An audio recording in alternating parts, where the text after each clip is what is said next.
Cerita rakyat Dukuh Patok. Alkisah di suatu desa di kaki Gunung Telomoyo. Hidup dua orang laki-laki yang masing-masing dikaruniai tubuh yang cacat. Seorang buta dan seorang lagi lumpuh. Cacat kedua orang itu dibawa sejak mereka lahir.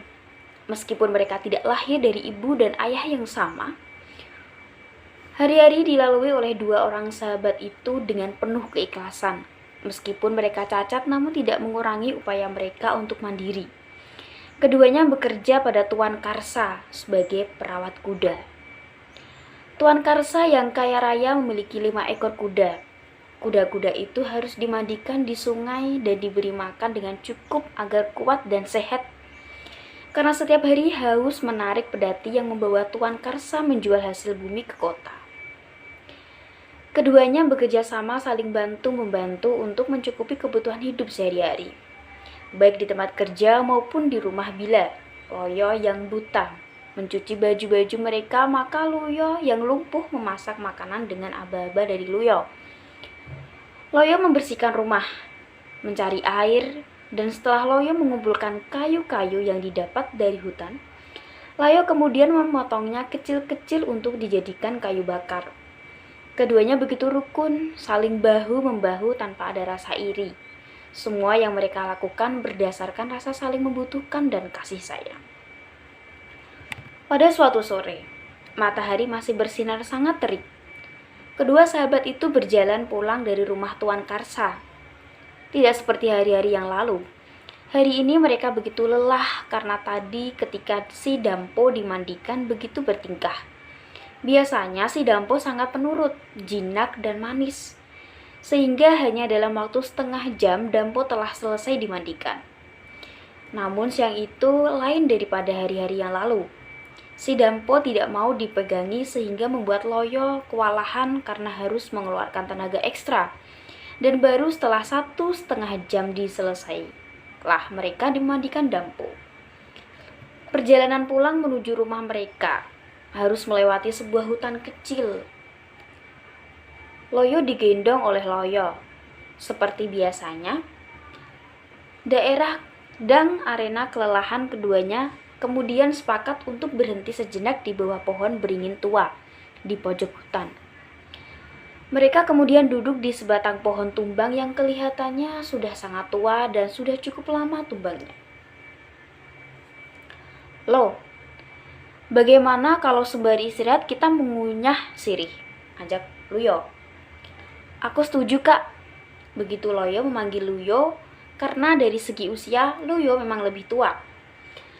Keduanya kemudian mulai meramu kinang. Saat mereka menemukan pinang yang akan digunakan untuk meramu sirih, masih utuh, Luyo bermaksud mencari landasan untuk memotong-motongnya. Loh, dipotong pakai landasan yang kita gunakan untuk duduk ini saja, kata Luyo sambil sedikit menggeser pantatnya agar masih ada ruang untuk Loyo memotong sirih. Ya, Kak, jawab Loyo sambil mengeluarkan pisau kemudian memotong pinang. Hah? Apa ini, Kak? Mengapa landasan kayu yang kita duduki dan saya gunakan untuk landasan memotong pinang mengeluarkan getah? Aduh, mengapa getah yang keluar berbau amis sekali? Suruh Loyo pada Luyo. Coba kulihat, jawab Luyo sambil mengamati getah yang keluar dari landasan. Loh, ini bukan getah pohon, namun darah. Yang benar, Kak, kata Loyo. Luyo kemudian menempelkan jemarinya yang terkena darah ke hidung Loyo untuk dibaui dan saat ini hendak menempelkan cairan itu ke hidung Loyo. Loyo mengangkat tangannya, kemudian cairan itu sedikit mengenai mata kanan Loyo. Aneh, mata Loyo yang semula tidak dapat melihat, kini dapat melihat. Dengan kagum dan masih diliputi rasa tidak percaya, ia memandangi sekelilingnya. Pohon-pohon berwarna coklat dan hijau, batuan, tanah, bunga cubung yang berwarna ungu, dan ketika ia mengadah, ia menyaksikan langit begitu biru, dihiasi burung-burung yang berterbangan, dan lebih terkejut saat dilihatnya Luyo. Ia berpikir, Inikah yang dinamakan manusia? Berarti wujud dan rupaku juga hampir mirip dengan dia. Lalu ia berseru dan memanggil Luyo. Kak, sebelah mataku yang terpecik getah itu dapat melihat. Coba kak, kau percikan lagi di sebelah kiri, pinta Loyo. Luyo segera mengulurkan tangannya yang masih terkena percikan getah landasan dan mengoleskannya ke mata kiri Loyo. Dan sekali lagi keajaiban muncul. Mata Loyo sebelah kiri setelah diolesi getah landasan oleh Luyo dapat melihat. Loyo kemudian bersujud di tanah mengucapkan syukur atas kesembuhannya. Lalu katanya, Kak, coba kau balurkan getah itu di kakimu. Kalau juga ada keajaiban dari Tuhan, sehingga kakimu bisa sembuh dan kau bisa berjalan, kata Loyo dan Luyo. Kak, cobalah, pinta Loyo setelah beberapa saat Luyo belum mau menuruti permintaannya. Baiklah, semoga Tuhan yang Maha Kuasa juga memberiku kesembuhan, kata Luyo. Dengan hati-hati, tangan Luyo yang masih berlepotan getah landasan dioles-oleskan pada kedua kakinya. Dan keajaiban selanjutnya terjadi. Kedua kaki Luyo yang bisa diangkat, ia bisa berdiri tegak dengan kedua kakinya. Terima kasih yang Maha Kuasa. Engkau telah membebaskanku dari penderitaan yang bertahun-tahun ini. Luyo berbisik dengan tangis sesenggukan sambil bersujud mencium sang bumi tempat berpijak. Keduanya kemudian berbicara damai, berjingkrak, menari-nari, meluapkan kegembiraan mereka karena terbebas dari penderitaan yang telah disandangnya bertahun-tahun.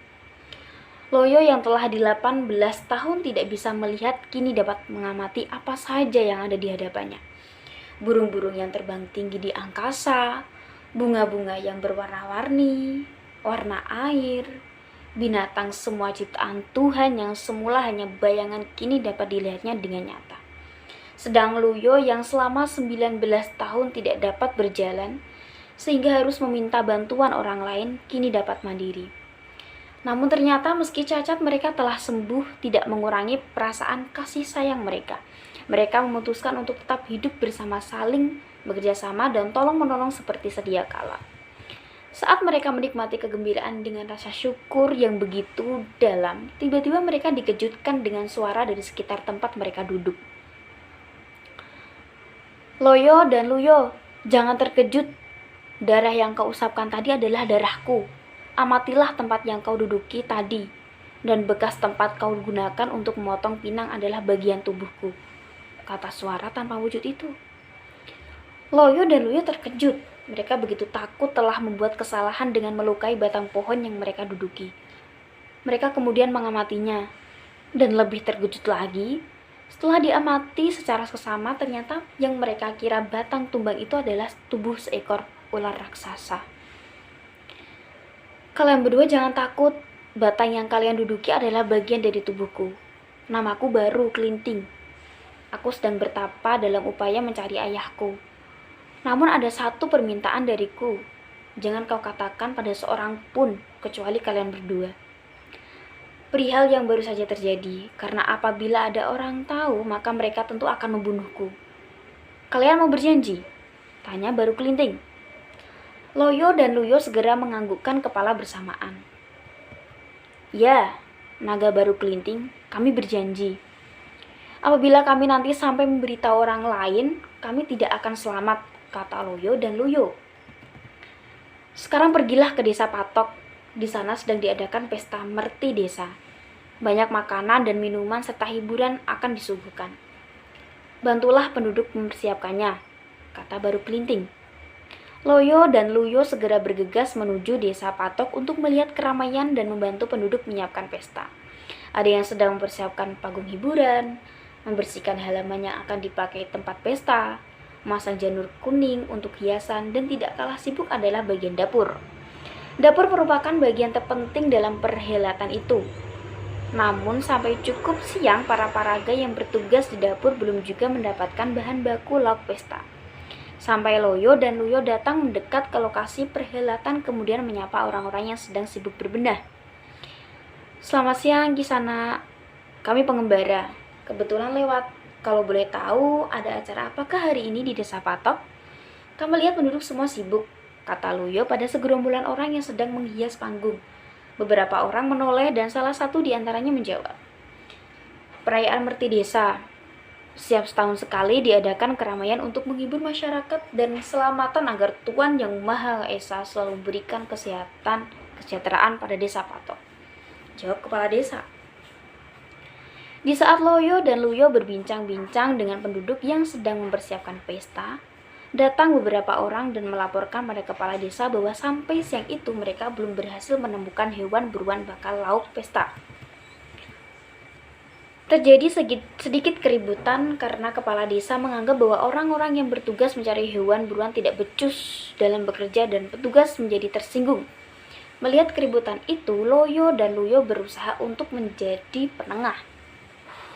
Saudara sekalian, saat ini memang musim kemarau panjang sehingga hewan buruan jarang muncul karena rumput meranggas. Untuk itu, apabila bapak-bapak berkenan, kami akan tunjukkan daging binatang yang dapat kalian suguhkan di perhelatan ini, kata Loyo tenang dan sedikit takut menyinggung kepala desa. Apa? Di sekitar sini ada daging binatang yang bisa dimasak, kata mereka serempak. Iya, mari ikut kami, kata Loyo. Saat mereka akan bergerak menuju tempat baru Klinting melingkarkan badannya di Bukit Telomoyo, Luyo berbisik pada Loyo. Lo, apa kamu lupa janji kita pada baru Klinting? Loyo yang diingatkan terkejut lalu menjawabnya. Lupa saja, dia hanya seekor ular. Mana bisa, katanya, bisa bertuah. Loyo lupa bahwa mereka telah berjanji pada baru Klinting bahwa mereka tidak akan memberitahukan pada siapa saja pria Ki Baru Klinting dengan taruhan keselamatan mereka. Bagaimana ini? Jadi menunjukkan pada kami lokasi binatang buruan yang dagingnya dapat dijadikan lauk pesta, kata kepala desa. Ya, mari kita segera berangkat, kata Loyo.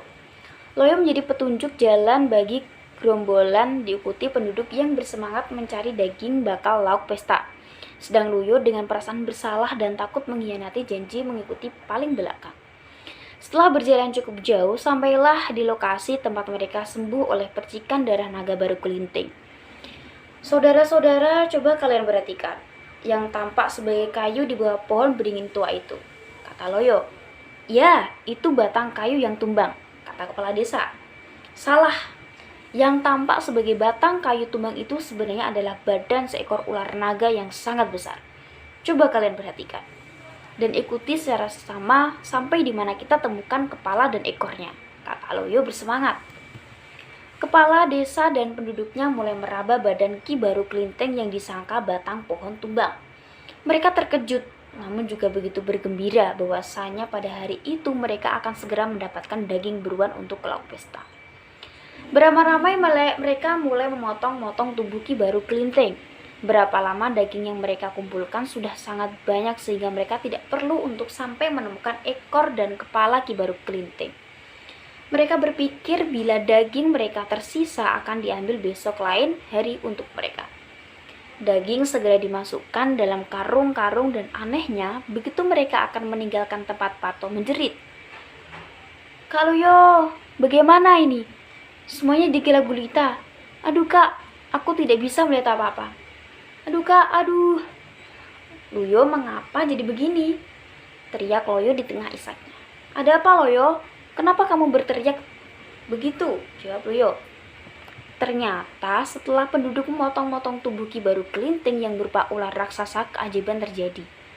Kedua mata Loyo yang semula sudah dapat melihat kembali buta. Ya Tuhan, inilah murkamu karena aku ingkar janji. Ya Tuhan yang Maha Esa, ampunilah aku. Begitu isak Loyo. Loyo begitu menyesali semua perbuatannya. Luyo yang tidak mengingkari sumpah janjinya pada Baru Klinting ternyata tetap berjalan tegap. Kedua sahabat itu pun berangkulan. Loyo yang menyesali pengkhianatan bersujud sambil berdoa. Yang Maha Kuasa, ampunilah hamba. Dosa hamba, kekhilafan hamba dan kesalahan hamba. Akibat tidak menepati janji hamba ini menerima hukumanmu.